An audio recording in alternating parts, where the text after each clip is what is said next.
আনিসুল হকের উদ্ধার করা তেজগাঁও ট্রাক স্ট্যান্ড আবারও দখলে। দিনে রাতে ট্রাক কাভার্ড ভ্যানের পার্কিং। রাখছি এখানে, চলে যাবো এখন। ভিতরে জায়গা থাকে না, ড্রাইভার এখানে থাইকা পরে বড় বড় গাড়িগুলো সরিয়ে দেয়। মাঠে গাড়ির মুখ 8:30 9টার মধ্যে নিয়ম আছে, জিজ্ঞেস করেন। আমরা 7টার আগে আপনার সরিয়ে নেই। ফের ব্যবস্থা নেওয়ার হুঁশিয়ারি উত্তর সিটি কর্পোরেশনে। আমরা সবাই সম্মিলিতভাবে এটা যাতে আর দখল না হয় সে ব্যবস্থাটা করব। প্রয়োজন বোধে অবশ্যই কঠোর হব। দেখছিলেন প্রধান শিরোনাম। সন্ধ্যার সময়ের সঙ্গে আছি আমি পারমিতা হিম এবং আমি জাফর সাদিক। এবার অন্যান্য শীর্ষ সংবাদ।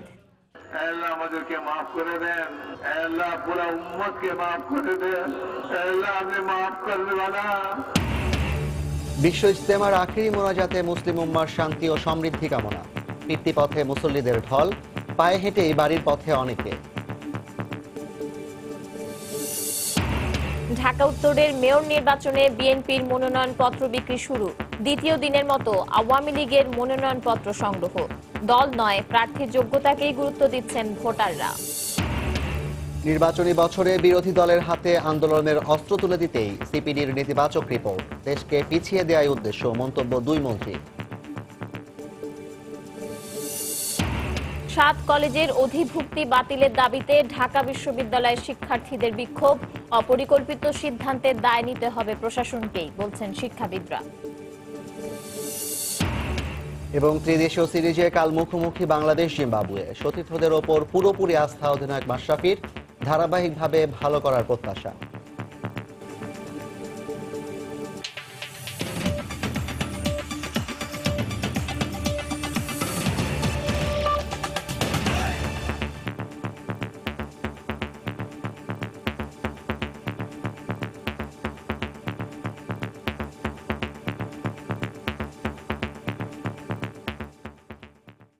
মেয়র আনিসুল হকের উদ্ধারের পরপরই আবারও দখলে চলে গেছে তেজগাঁও ট্রাক স্ট্যান্ড।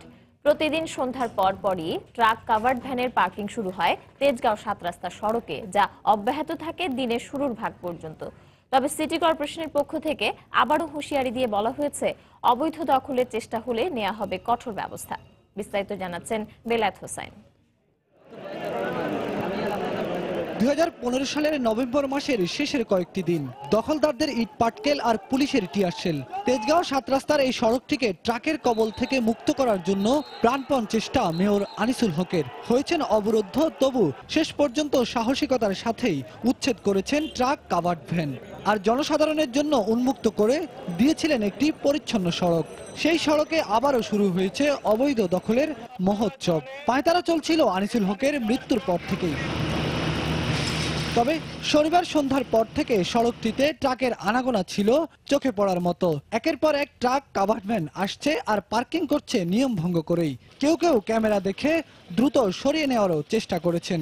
ট্রাক রাখা এখানে নিষেধ না ভাই, কি করবো, জায়গা তো পাইতেছে না কোনো জায়গায়। টিপে যাবো, তো এই জন্য আমরা রাখছি এখানে, চলে যাবো এখন। রাতের বেলা আমাদের এখানে ভিতরে জায়গা থাকে না, তো আমাদের গাড়িগুলো অনেক দূর দূর থেকে আসে, আইসা ড্রাইভার এখানে থাইকা পরে বড় বড় গাড়িগুলো সরিয়ে দেয়। ট্রাক চালকদের ভাষ্য অনুযায়ী সূর্যের আলো ওঠার আগেই ট্রাকগুলো সরিয়ে নেওয়ার কথা, কিন্তু বেলা যখন প্রায় 10টা তখনও বহাল তবিয়তে থাকতে দেখা গেল ট্রাক আর কাভার্ড ভ্যানকে। মাঠে গাড়ির মুখ 8:30 9টার মধ্যে নিয়ম আছে, জিজ্ঞেস করেন। আমরা তো এখানে রাখি না গাড়ি, এখানে রাখার আমাকে যুক্তি আসে না। আমরা 7টার আগে আপনার সরিয়ে নেই সবকিছু। এখন 9টা বাজে যে ওনার, আমি যে গাড়ি ওখান থেকে ঘুরে আমি আসলাম। রাখার নিয়ম নাই, আমি তো টিভি যাবো, আসামি হবাই। এই যখন অবস্থা, তখন ট্রাফিক পুলিশের কোনো কর্মকাণ্ডই চোখে পড়েনি। তবে সময় সংবাদের ক্যামেরা দেখে হঠাৎই তৎপর হয়ে ওঠেন তারা আর বলেন দায় সারা কথা। ট্রাক যদি ওরা রানিং এ দৌড় মারে, এখানে আমাদের কি করার আছে? আমি একটা উপায় নেই, ক্যামেরা দেখলে ট্রাক সরে না, ট্রাক সরে পুলিশ দেখলে। তবে কি শেষ পর্যন্ত আবারও ট্রাকের দখলে চলে যাচ্ছে তেজগাঁওয়ের এই সড়কটি? প্রশ্ন ছিল উত্তর সিটি কর্পোরেশনের দায়িত্বপ্রাপ্ত প্যানেল মেয়রের কাছে। ট্রাক মালিক সমিতি, ড্রাইভার সমিতি, তাদের সাথে ইতিমধ্যে কথা হয়েছে আমাদের। আমরা সবাই সম্মিলিতভাবে এটা যাতে আর দখল না হয় সে ব্যবস্থাটা করব। প্রয়োজন বোধে অবশ্যই কঠোর হব। ট্রাক কাভার্ড ভ্যানের এই অবৈধ দখল ঠেকাতে নতুন ট্রাক টার্মিনাল চালু করতেও সরকারের প্রতি অনুরোধ করেন তিনি। আমি ওনাদেরকে অনুরোধ করব। বেলায়েত হোসাইন, সময় সংবাদ, ঢাকা। ঢাকা উত্তর সিটি কর্পোরেশন উপনির্বাচনে তাবিথ হাওয়াল সহ 5 জন সম্ভাব্য মেয়র প্রার্থী বিএনপির মনোনয়নপত্র সংগ্রহ করেছেন। প্রত্যেকেই দলের চূড়ান্ত মনোনয়ন পাওয়ার আশাবাদ ব্যক্ত করেন। এদিকে দ্বিতীয় দিনের মতো রোববারও মনোনয়নপত্র বিতরণ করেছে আওয়ামী লীগ। রাজধানীর নয়াপল্টনে বিএনপির কেন্দ্রীয় কার্যালয়ে রোববার সকাল থেকেই ঢাকা উত্তর সিটি কর্পোরেশনের উপনির্বাচনে মেয়র পদের মনোনয়নপত্র বিতরণ শুরু হয়। দলের সিনিয়র যুগ্ম মহাসচিব রুহুল কবির রিজভী প্রার্থীদের হাতে মনোনয়নপত্র তুলে দেন। দুপুর 2:30টার দিকে মনোনয়নপত্র সংগ্রহ করেন মনোনয়ন প্রাপ্তির দৌড়ে এগিয়ে থাকা গতবারের মেয়র প্রার্থী দলের নির্বাহী কমিটির সদস্য তাবিথ আওয়াল। বেশ আশাবাদী যে আমি মনোনয়নটা বাংলাদেশ জাতীয়তাবাদী দল থেকে পাবো, কারণ এর আগের নির্বাচনের প্রথম পর্ব যদি বলেন বা মূল নির্বাচনের সময় যদি বলেন, আমাকে এই দল সমর্থন দিয়েছিল। এর আগে মনোনয়নপত্র সংগ্রহ করেন দলের বিশেষ সম্পাদক আসাদুজ্জামান রিপন, মেজর অবসরপ্রাপ্ত আখতারুজ্জামান সহ 4 জন সম্ভাব্য প্রার্থী। আমার সাংগঠনিক পরিচয়ের যোগ্যতা সবকিছু মিলিয়ে, সাহস, তিতিক্ষা, ত্যাগ সবকিছু মিলিয়ে পার্টি বিবেচনা করবেন, এটা আমার দৃঢ় প্রত্যাশা। এই মনোনয়ন বিতরণকে গণতান্ত্রিক প্রক্রিয়ার অংশ হিসেবে অভিহিত করেন রুহুল কবির রিজভী। সোমবার রাতে বিএনপি সমর্থিত মেয়র প্রার্থী চূড়ান্ত হবে বলেও জানান তিনি। আগামীকাল রাত্রে যারা প্রার্থী হতে ইচ্ছুক তারা মনোনয়ন বোর্ডের সামনে তারা ইন্টারভিউ দিবেন। আগামীকালই হয়তো দলের প্রার্থী চূড়ান্ত করে ঘোষণা করা হবে। এদিকে দ্বিতীয় দিনের মতো নৌকা প্রতীকে মনোনয়ন বিক্রি করেছে আওয়ামী লীগ। সকালে মোহাম্মদ আবেদ মনসুর নামে এক ব্যবসায়ী মনোনয়নপত্র সংগ্রহ করেন। এর আগে শনিবার মনোনয়নপত্র সংগ্রহ করেন আতিকুল ইসলাম সহ 8 জন সম্ভাব্য প্রার্থী। অন্যদিকে রোববার রিটার্নিং অফিসারের কার্যালয় থেকে মেয়র পদের পাশাপাশি সাধারণ ও সংরক্ষিত কাউন্সিলর পদে মনোনয়নপত্র সংগ্রহ করেছেন সম্ভাব্য প্রার্থীরা। সালাউদ্দিন সুমন, সময় সংবাদ, ঢাকা। প্রতীক নয়, ঢাকা উত্তর মেয়র নির্বাচনে প্রার্থী যোগ্যতাকেই গুরুত্ব দিচ্ছেন ভোটাররা। আর তাই দলীয় প্রতীকে হতে যাওয়া এই উপনির্বাচনে প্রার্থী মনোনয়নে রাজনৈতিক দলগুলোকে সতর্ক হওয়ার পরামর্শ তাদের। সাধারণ ভোটাররা বলছেন, আওয়ামী লীগ কিংবা বিএনপি কারো জন্য সহজ হবে না এই নির্বাচন। নগরে বইছে ভোটের হাওয়া, তাই আড্ডা আলোচনায় বারবারই উঠে আসছে আসন্ন ঢাকা উত্তর সিটির উপনির্বাচন। খুব কম সময়ের মধ্যে প্রয়াত মেয়র আনিসুল হক যে স্বপ্ন নগরবাসীকে দেখিয়েছেন তা পূরণ করবে এমন নগরপিতাকেই খুঁজছেন সাধারণ মানুষ। ভালো একজন মেয়র চাই বা এলাকার উন্নয়ন দেখতে চাই, এই কারণে আমরা একটা সুস্থ নির্বাচন চাই। রাস্তাঘাটে যে কোনো জলাবদ্ধতা না হয়, ফুটপথ পরিষ্কার রাখবো, যে এরকম সুন্দর কাজ কাম ভালো করবো তাকেই ভোট দিব। ঢাকা সিটির সবকিছু কাজ কাম আনিসুল হক যেভাবে করছে, এর থেকে ভালো লোক দেখা একজনকে দেখ। সেক্ষেত্রে দলীয় প্রতীকে হলেও সাধারণ ভোটাররা বলছেন তাদের দৃষ্টি আগে থাকবে প্রার্থীর দিকে। তাই যোগ্য প্রার্থীকে মনোনয়ন দিতে রাজনৈতিক দলগুলোর প্রতি তাগিদ দিচ্ছেন ভোটাররা। দল বুঝি না, দলমত নির্বিশেষে আমরা একজন ভালো ব্যক্তি চাই এবং ভালো একজন ব্যক্তি দিবে যার কোনো লোভ নাই, লালসা নাই, যে জনগণের জন্য কাজ করবে। কোনো মার্কাও দেখবো না, দলে দেখবো না, ব্যক্তি দেখবো। লোক ভালো হলে আমি তাকেই ভোট দেবো। ভালো কাজ করবো বা ভালো মনে হইব, 10 জনে যারা ভালো করবো আমরা তারই ভোট দেবো। তবে সবকিছুর পরেও জাতীয় নির্বাচনের বছর রাজধানীতে নৌকা ধানের শীষের এই লড়াই উভয় দলের জন্যই চ্যালেঞ্জের হবে বলে মনে করেন তারা। নৌকা এবং ধানের শীষ যে দলই জিতুক না কেন অনেক কম্পিটিশন হবে, সহজভাবে সে জিততে পারবে না, আর যোগ্য প্রার্থী জিততে পারবে, কারণ এখন জনগণ যোগ্য প্রার্থী বুঝে ফেলছে।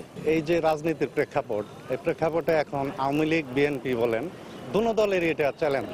আগামী 26 ফেব্রুয়ারি উত্তর সিটি কর্পোরেশনের উপনির্বাচনের ভোট গ্রহণ অনুষ্ঠিত হবে। রাশেদ লিমন, সময় সংবাদ, ঢাকা। বেসরকারি গবেষণা প্রতিষ্ঠান সিপিডির রিপোর্ট বাংলাদেশকে পিছিয়ে দেওয়ার প্রক্রিয়ার অংশ বলে মন্তব্য করেছেন অর্থমন্ত্রী আবুল মাল আব্দুল মুহিত।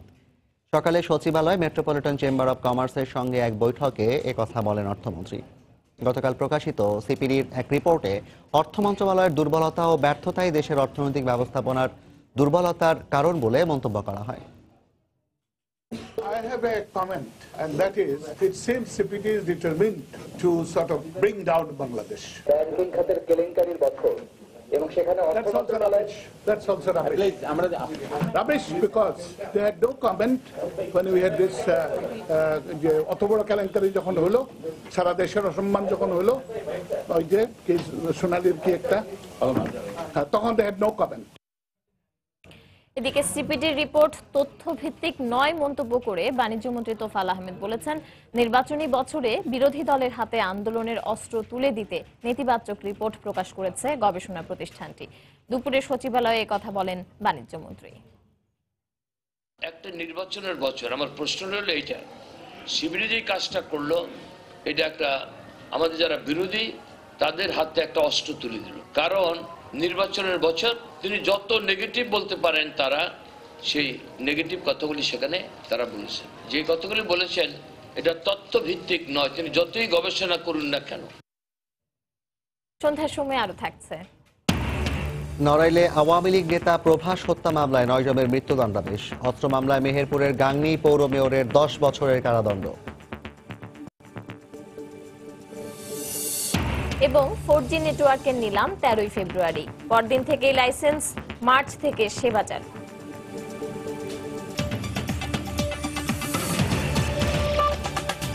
বিশ্ব মুসলিম উম্মার শান্তি, কল্যাণ ও সমৃদ্ধি কামনা করে শেষ হলো 53তম বিশ্ব ইজতেমার প্রথম পর্বের আখেরি মোনাজাত। দেশ বিদেশের লাখ লাখ মুসল্লির আমিন আমিন ধ্বনিতে প্রকম্পিত হয় টঙ্গীর তুরাগতীর। নিজ নিজ মনোবাসনা পূর্ণ করতে সৃষ্টিকর্তার দরবারে ফরিয়াদ জানান মোনাজাতে অংশগ্রহণকারীরা। খান মোহাম্মদ রুমেলের রিপোর্ট। রেকর্ড ভাঙা মাঘের কনকনে শীত, ঘন কুয়াশা আর হিমেল বাতাসকে উপেক্ষা করে ভোরের আলো ফোটার আগেই মানুষের ঢল নামে তুরাগ তীরে। আখেরি মোনাজাত শুরুর আগেই সেই ঢল পরিণত হয় জনসমুদ্রে। লাখো মুসল্লির সঙ্গে আখেরি মোনাজাতে অংশ নিতে দেশের নানা প্রান্ত থেকে জড়ো হন সব বয়সী মানুষ। আল্লাহ আপনার হাবিবের সুন্নতকে আমাদের জিন্দেগিতে কায়েম করে দেন। আল্লাহ আপনার হাবিবের সুন্নতকে আমাদের কাছে। কাকরাইল মসজিদের ইমাম মাওলানা হাফেজ জোবায়েরের পরিচালনায় 11:15টার দিকে বাংলায় শুরু হয় আখেরি মোনাজাত। পিনপতন নীরবতা আর অপার্থিব পরিবেশে মুখে আমিন আমিন ধ্বনি নিয়ে শূন্যে হাত তোলেন লাখো মানুষ। এ সময় যে যেখানে ছিলেন সেখান থেকেই অংশ নেন মোনাজাতে। তুরাগ তীরের বিশাল ময়দান ছাড়িয়ে মুসল্লিরা অবস্থান নেন টঙ্গী, আব্দুল্লাপুর বিমানবন্দর সহ সবগুলো রাস্তায়।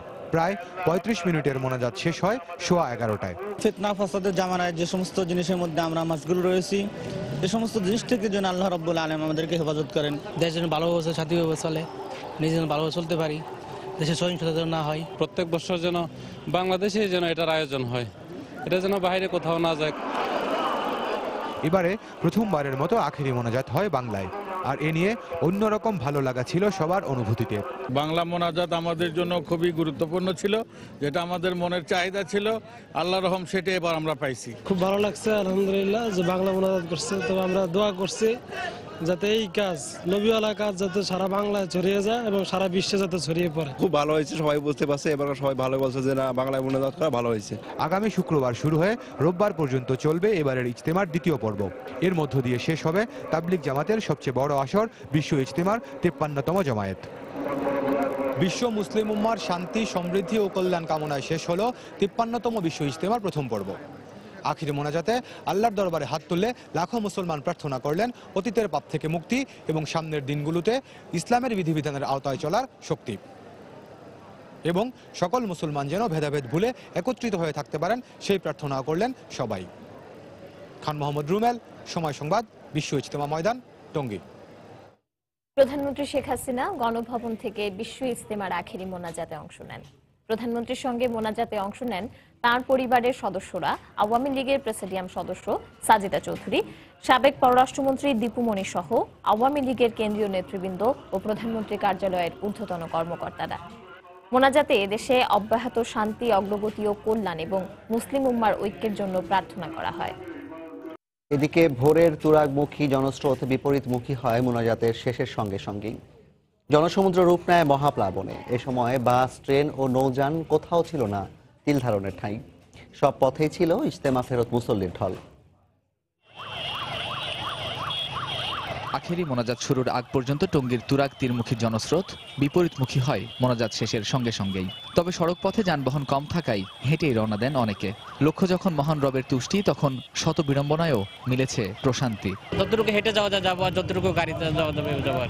আইছিলাম আইটে, এখন যাবো আইটে, আস্তে আস্তে যাবো গাড়িতে। কষ্ট স্বাভাবিক হলো, আল্লাহ রাস্তায় কষ্ট হইলো ভালো। কষ্ট হয়েছে কোনো মনে আফসোস নাই। কষ্ট হয় নাই, কারণ 10 জনের লোক হাঁটতে হাঁটতে সবাই আল্লাহর ধানে চলে গেলে তখন আর কষ্ট হয় নাই।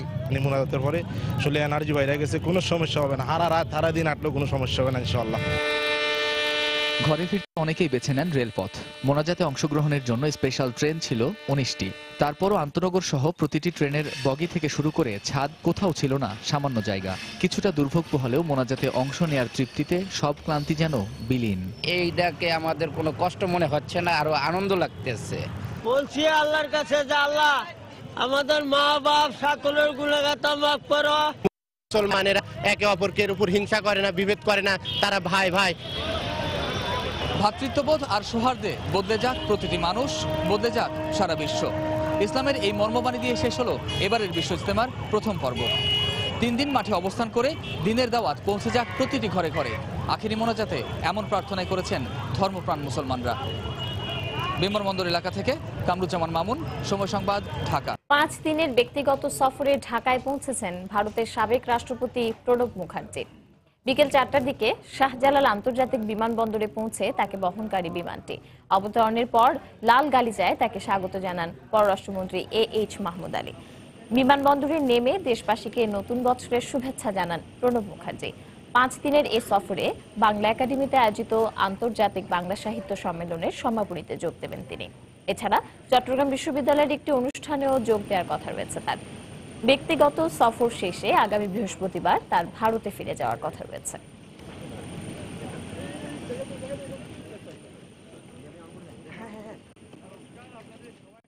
2013 সালের পর এই আমি প্রথম বাংলাদেশে আসছি। বাংলাদেশ আসতে পেরে আমি খুবই খুশি।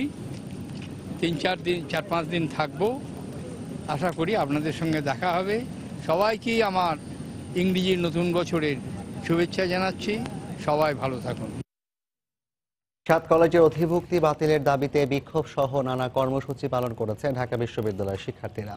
দাবি আদায় না হওয়া পর্যন্ত আন্দোলন চালিয়ে যাবার ঘোষণা দেন তারা। এদিকে 7 কলেজ নিয়ে অপরিকল্পিত সিদ্ধান্তের দায় প্রশাসনকে নিতে হবে বলে মনে করেন শিক্ষাবিদরা। রাজধানীর 7টি সরকারি কলেজকে 2014 সালে ঢাকা বিশ্ববিদ্যালয়ের অধিভুক্ত করার সিদ্ধান্তের পর থেকেই চলছে নানা বিতর্ক। পাল্টাপাল্টি কর্মসূচিও অব্যাহত রয়েছে। রোববার 7 কলেজের অধিভুক্তি বাতিল চেয়ে ক্যাম্পাসে মিছিল করে ঢাকা বিশ্ববিদ্যালয়ের শিক্ষার্থীরা। পরে অবস্থান নেন প্রশাসনিক ভবনে। শিক্ষার্থীদের অভিযোগ, অধিভুক্ত 7 কলেজের কারণে ক্ষুণ্ণ হচ্ছে ঢাকা বিশ্ববিদ্যালয়ের স্বকীয়তা, ব্যাহত হচ্ছে শিক্ষা কার্যক্রম। তাদের প্রশাসনিক কার্যক্রমে আমাদের বিভিন্ন অফিস ব্যবহার করছে, যাতে হচ্ছে আমরা ভোগান্তির শিকার হচ্ছি। একটা সময় ছিল যখন আমরা ব্যাংকে গিয়ে সিরিয়াল ধরতে হতো না, এখন আমরা ব্যাংকে টাকা জমা দিতে গিয়ে দেখি যে অনেক সিরিয়াল। আমাদের উপর একটা বার্ডেন চলে আসছে কি স্যাররা আমাদের ক্লাসে মনোযোগ দিতে পারতেছে না, আমাদের সময় মতো সিলেবাস শেষ করতে পারতেছে না। আমাদের নিজেদের সত্তার জন্য আমাদেরকে আজ এরকম কথা বলতে হবে, এমনটা কল্পনার বাইরে ছিল।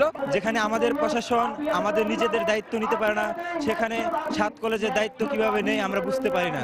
আমাদের এক দফা এক দাবি যে 7 কলেজ অধিভুক্তি বাতিল করা হোক।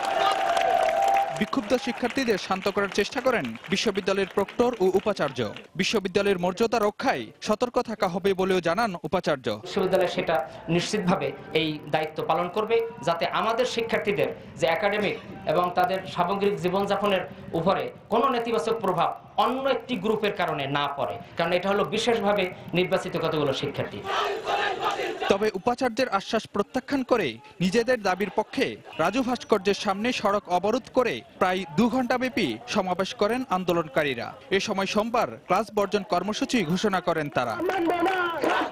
শিক্ষাবিদরাও মনে করেন কলেজগুলোর দায়িত্ব নেওয়ার মতো পর্যাপ্ত সামর্থ্য নেই ঢাকা বিশ্ববিদ্যালয়ের। বর্তমান জনবলে ঢাকা বিশ্ববিদ্যালয়ের পক্ষে আমার মনে হয় না সম্ভব হবে এই বাড়তি চাপ নেওয়া আর কি। সুতরাং সিদ্ধান্ত একটা ভুল সিদ্ধান্ত হয়েছিল। ফারুক ভাইয়া, রবিন, সময় সংবাদ, ঢাকা। 8 ব্যাংকের সিনিয়র অফিসার পদে সমন্বিত নিয়োগ পরীক্ষা 24 ঘন্টার মধ্যে বাতিল করা না হলে আগামী 20 জানুয়ারি 2টি পরীক্ষা কেন্দ্র ঘেরাও করা হবে বলে হুঁশিয়ারি দিয়েছেন চাকরি প্রার্থীরা। ঢাকা বিশ্ববিদ্যালয়ের ম্যানেজমেন্ট বিভাগ ঘেরাও করে পরীক্ষার্থীরা এই কর্মসূচি ঘোষণা করেন। এর আগে সকালে এই নিয়োগ পরীক্ষা বাতিল সহ নানা অনিয়মের প্রতিবাদে বাংলাদেশ ব্যাংকের সামনে বিক্ষোভ মিছিল করতে চাইলে পুলিশ তাদের দাঁড়াতে দেয়নি। পরে মিছিল নিয়ে জাতীয় প্রেস ক্লাবের সামনে সংক্ষিপ্ত সমাবেশ করে তারা।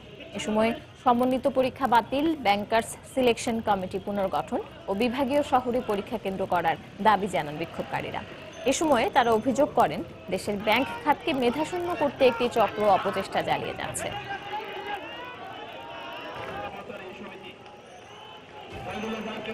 একটা বেঞ্চে যদি 5 জন বসে তাহলে যদি সবাই যদি আলোচনা করে পরীক্ষা দিতে পারে এট দ্যাট টাইম তার গুগলেরও দরকার হয় না, এরকম ভাবে পরীক্ষা হয়েছে। এক পরীক্ষায় 2 প্রশ্নে কিভাবে পরীক্ষা হয়? যারা 80 পাবে তারাও চান্স পাবে কিনা সন্দেহ আছে। 20 তারিখে এই কান্নাদুটা ঘেরাও করব এবং অবরোধ কর্মসূচি। কিভাবে উনি বলে যে একই মান থাকবে, এটা কিভাবে বলে যে একই মান থাকবে, এটা মানে কি? তার মানে উনি কি নিজে প্রশ্ন আউট করে দিল? সন্ধ্যার সময় আরো থাকছে।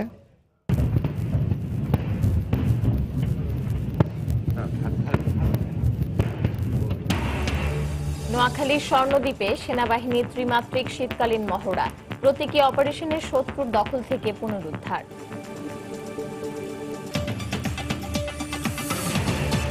কুষ্টিয়ায় তুচ্ছ ঘটনাকে কেন্দ্র করে ছুরিকাঘাতে 2 যুবক নিহত হয়েছেন, তবে এই ঘটনায় কাউকে আটক করতে পারেনি পুলিশ। সকালে সদর উপজেলা রোডে এই ঘটনা ঘটে। প্রত্যক্ষদর্শীরা জানায়, সোহান সকালে আগুন জ্বালানোর জন্য প্রতিবেশী শামীমের বাড়ি থেকে কাঠ নিয়ে আসেন। এ নিয়ে শামীম ও সোহানের কথা কাটাকাটি হয়। পরবর্তীতে সোহান তার বন্ধুদের নিয়ে শামীমকে ছুরিকাঘাত করে বলে জানায় পুলিশ। এ সময় সোহানের হাত থেকে ছুরি কেড়ে নিয়ে তাকেও উল্টো আঘাত করে শামীম। স্থানীয়রা ছুটে আসলে বাকিরা পালিয়ে যায়। গুরুতর আহত অবস্থায় তাদের কুষ্টিয়া জেনারেল হাসপাতালে নেওয়া হলে চিকিৎসাধীন অবস্থায় বেলা 11টার দিকে তাদের দুজনেরই মৃত্যু হয়। ঘটনার আগে সাথে অন্য কেউ জড়িত আছে কিনা তা খতিয়ে দেখছে পুলিশ।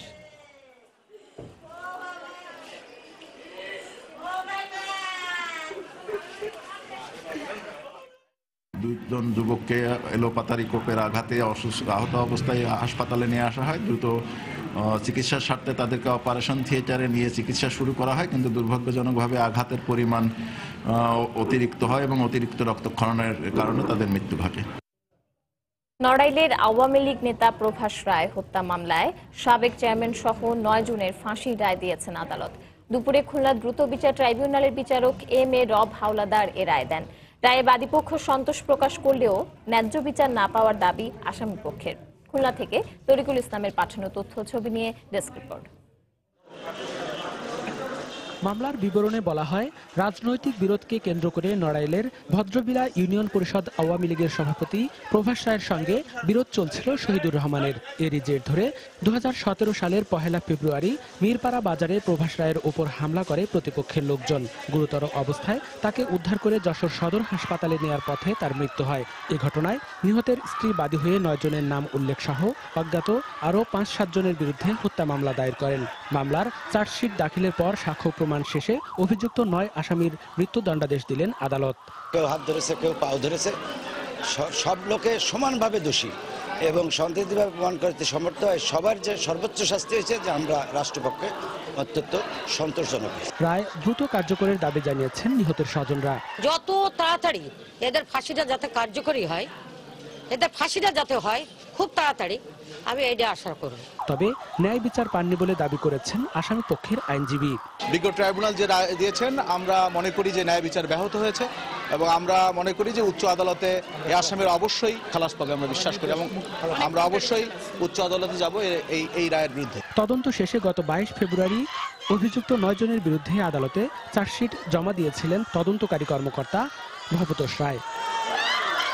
সময় সংবাদ, খুলনা।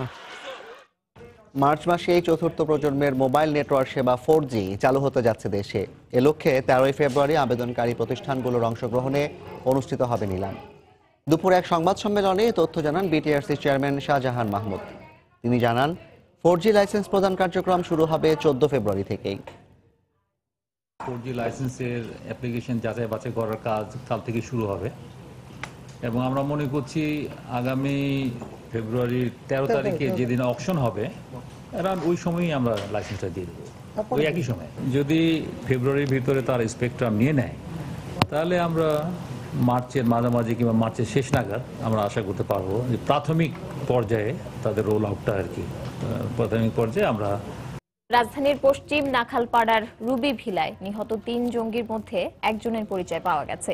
তার নাম মেজবা উদ্দিন, গ্রামের বাড়ি কুমিল্লায়। জাহিদের ফিঙ্গারপ্রিন্ট মিলিয়ে নির্বাচন কমিশন থেকে তার এই পরিচয় জানা যায়।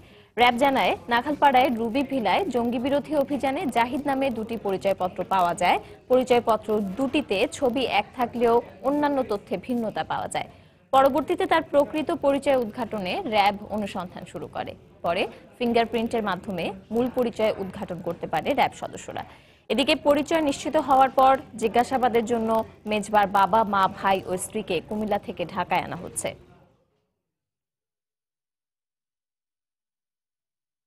নোয়াখালীর স্বর্ণদ্বীপে অনুষ্ঠিত হলো সেনাবাহিনীর শীতকালীন মহড়া। ত্রিমাত্রিক এই অনুশীলনে অংশ নেয় বাহিনীর 17 পদাতিক ডিভিশন এবং 52 পদাতিক ব্রিগেড। মহড়ার প্রতীকী অপারেশনের মাধ্যমে শত্রুর হাতে দখল হয়ে যাওয়া দ্বীপ পুনরুদ্ধার করা হয়। স্বর্ণদ্বীপ থেকে আরো জানাচ্ছেন আজহার লিমন, ছবি তুলেছেন বাবুল হোসেন। স্থল সীমা থেকে বেশ দূরে সাগরের বুকে জেগে ওঠা স্বর্ণদ্বীপে ঢুকে পড়ে শত্রুপক্ষ, যাদেরকে ঘায়েল করতে সেনাবাহিনীর 17 পদাতিক ডিভিশন এবং 52 পদাতিক ব্রিগেডের নেতৃত্বে এই অভিযান।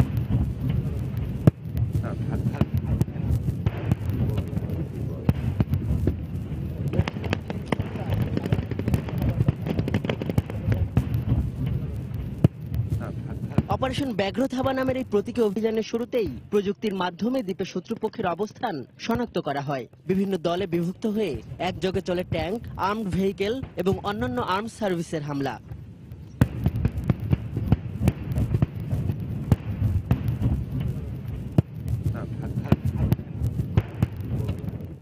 রূপক এই অভিযানে পাল্টা আক্রমণে যায় শত্রুপক্ষ, কিন্তু সেনাবাহিনীর চৌকস সদস্যদের তড়িৎ, সমন্বিত এবং ত্রিমাত্রিক আক্রমণে পর্যদুস্ত হয় তারা।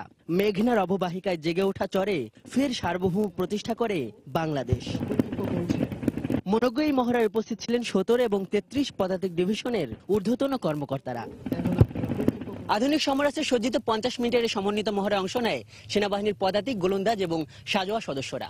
সংশ্লিষ্টরা বলছেন, এতে যেমন বাহিনীটির পেশাদারিত্ব এবং দক্ষতার প্রতিফলন হয়, তেমনি সফল এই অভিযান তুলে ধরে 47-এর সার্বভৌম বাংলাদেশকে। স্বর্ণদ্বীপ থেকে আজহার লিমন, সময় সংবাদ, নোয়াখালী। রংপুর সহ উত্তরাঞ্চলের জেলাগুলোতে শীতে আগুন পোহাতে গিয়ে দগ্ধ হওয়ার ঘটনা ঘটছে আশঙ্কাজনক হারে। গত 10 দিনে রংপুর মেডিকেল কলেজ হাসপাতালে মৃত্যু হয়েছে 9 জনের। এছাড়া আরো 55 জন আগুনে দগ্ধ রোগী ভর্তি রয়েছেন। এই অবস্থায় স্বল্প জনবল নিয়ে পরিস্থিতি সামলাতে হিমশিম খাচ্ছেন সংশ্লিষ্টরা। শাকিল মাহমুদের ক্যামেরায় রিপোর্ট রতন সরকারের। জন্মেই শীতের ত্রাসে পড়া 40 দিন না পেরোনো এই শিশুটিকে কোলে করে আগুনের কুণ্ডুলির কাছে গিয়েছিলেন মা।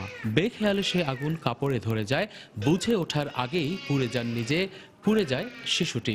কাপড় আগুন লাগি তেমনি ঝাঁপি উঠি দেখে উঠতে উঠতে জ্বলি উঠছে, উঠি এখানে বাচ্চাকে না মাটি থুইছে, থুইয়ে নিজে সামলিয়া পারে না, এখানে বোটাল বুক টুক তামান পোড়া গেছে। বাচ্চাটার যে ঠ্যাং পুড়ি গেছে আর মায়ের যে আট পাখের সর্বরায় পড়া গেছে।